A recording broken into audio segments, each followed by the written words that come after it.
Ready na ang ating lunch. Sinigang na hipon with pork. Oh, di ba? Yummy!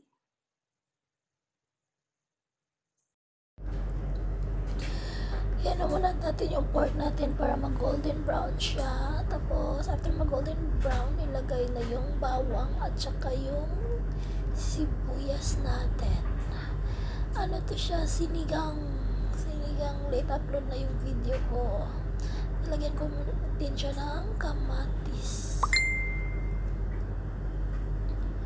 Tapos yung chili. Lagyan ng sabaw. Nilagyan ko din siya ng tanglad. Tapos radish. May radish din siya. Siyempre, di pa huhuli ang ating sinigang mix. Yan. Sinigang mix para may kaunting sipa at asim. Ilagay natin ang ating hipon.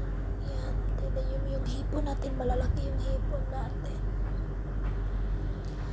Tapos, pakuliin mo lang siya ng konting kulo lang.